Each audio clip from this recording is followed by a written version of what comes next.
परिवार का नाम Guinness book of the world में नाम होना चाहिए कि एक परिवार से, एक खून से हम लोग 5 सांसद हुए। ये रामविलास पासवान जी आपके भाई थे। आपने उनके कौन से ऐसे गुण जो हैं, जो कि आप उनसे कुछ सीखे हों? उन्होंने दलित सेना का गठन किया 1983 में, जी।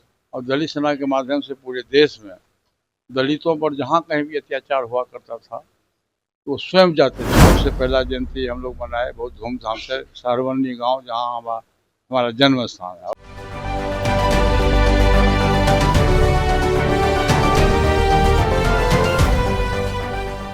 नमस्कार, स्वराज पोस्ट में आपका स्वागत है। मैं वेद सिंह। आज पद्म भूषण स्वर्गीय रामविलास पासवान जी की जयंती है और इस अवसर पर अभी हमारे साथ खास बातचीत करने के लिए पूर्व केंद्रीय मंत्री पशुपति कुमार पारस जी हमारे साथ मौजूद हैं। पहले तो सर, स्वागत है आपका हमारे चैनल जी, में। आपको भी धन्यवाद। सर, आज रामविलास पासवान जी का आज जयंती है, इस अवसर पर क्या कहना चाहिए? देखिए, आज है उनका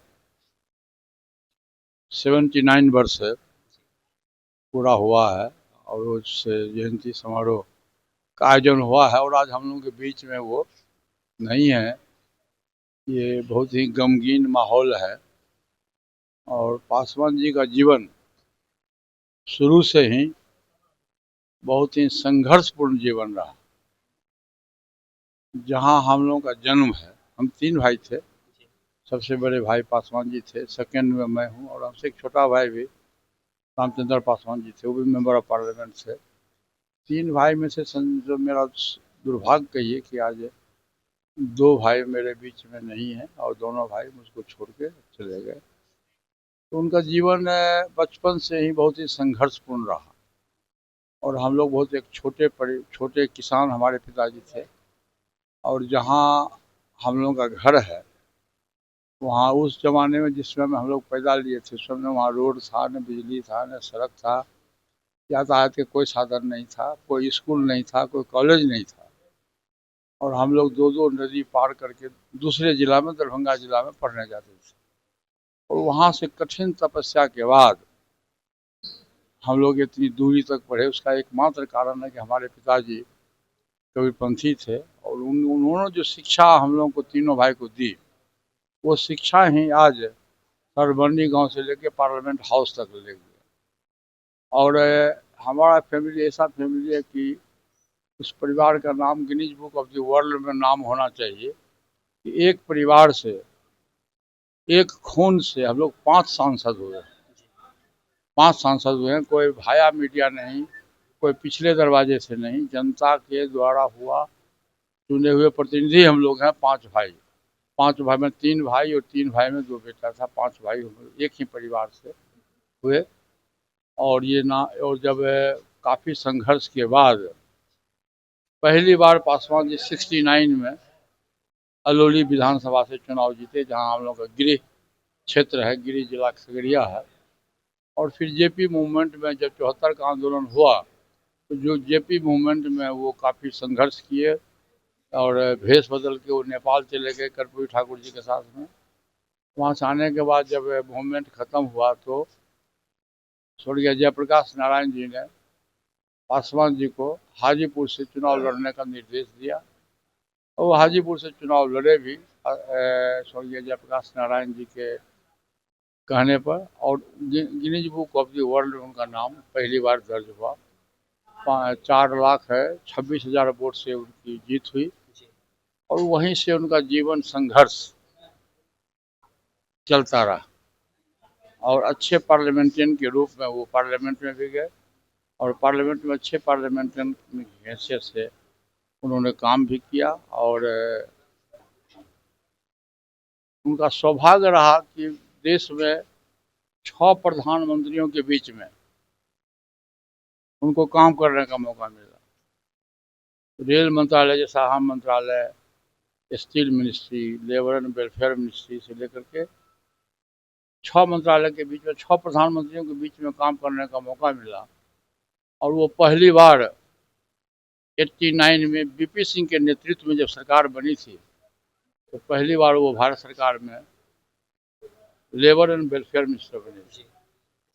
और उन्हीं की देन है कि उन्होंने बाबा साहब भीमराव अम्बेडकर को उस समय कोई पूछता नहीं था। जी लेकिन बीपी सिंह जी से कह के पासवान जी की देन है कि बाबा साहब भीमराव अम्बेडकर की मूर्ति जी पार्लियामेंट हाउस में उन्होंने लगाने का काम किया।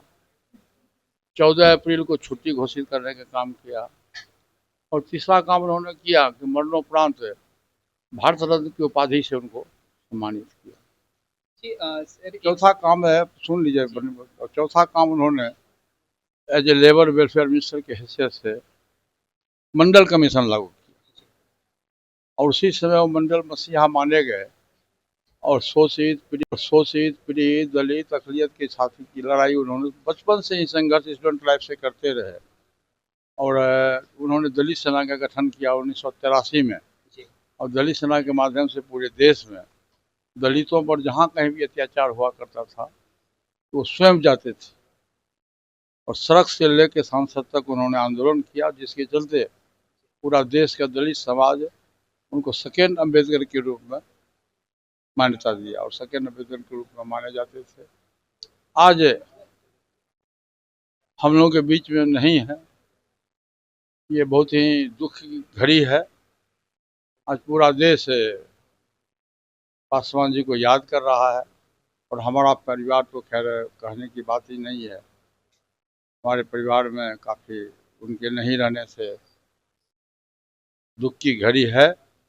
और आज हमारे तरफ से, हमारे परिवार के तरफ से 3 जगह हम लोगों ने उनका जयंती मनाया। सबसे पहला जयंती हम लोग मनाए बहुत धूमधाम से सहरवनी गांव, जहां हमारा जन्म स्थान है और जहां उनका मूर्ति का स्थापित किया गया। और दूसरा पटना इस आवास पर, और तीसरा हम लोगों ने दिल्ली में 18 डॉक्टर राजेंद्र प्रसाद रोड में किया और श्रद्धा सुमन अर्पित किया उन्होंने। आज हम लोग के बीच में नहीं है। आज ईश्वर से हमारी प्रार्थना है कि जहाँ कहीं भी हों उनकी आत्मा को ईश्वर सुख और शांति प्रदान करे। स्वर्गीय रामविलास पासवान जी आपके भाई थे, आपने उनके कौन से ऐसे गुण जो हैं जो कि आप उनसे कुछ सीखे हो अपने अंदर देखिए, उसको? उनके पास में कोई अवगुण नाम का चीज नहीं था, गुण ही गुण भरा हुआ था। वो किसी तरह का नशा नहीं करते थे और बचपन से स्टूडेंट लाइफ से वो गरीबों की सेवा करते थे। गरीब हो, शोषित हो, पीड़ित हो, दलित हो, आदिवासी हो, अकलियत के लोग हों, ऊंची जाति के लोग हों, जो उसमें गरीब लोग हुआ करते थे उसकी उसकी वो मदद किया करते थे। कोई श्राद्ध है, विवाह है, बीमारी है, पढ़ाई है, लिखाई है, सब में वो आगे रहते थे।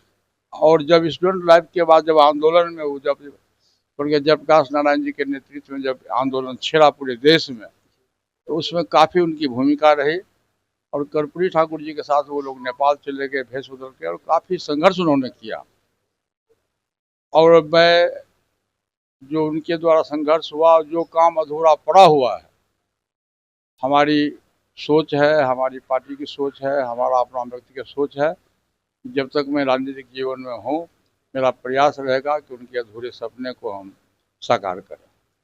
बहुत बहुत धन्यवाद। तो जैसे कि आप सुन रहे थे, हमारे साथ मौजूद थे पूर्व केंद्रीय मंत्री पशुपति कुमार पारस जी। इन्होंने साफ तौर पर बताया कि स्वर्गीय रामविलास पासवान जी की जीवनी कैसी रही है, शुरू से उन्होंने कैसे राजनीति में कदम रखा, उसके बाद किस तरह से वो दिन प्रतिदिन जो दलित समाज है उसके लिए कितना कुछ काम किया है। तो चलिए, और भी ऐसे तमाम खबरों का सिलसिला इसी प्रकार बना रहेगा। स्वराज पोस्ट पे अपनी राय प्रतिक्रिया हमारे कमेंट बॉक्स में जरूर साझा करें।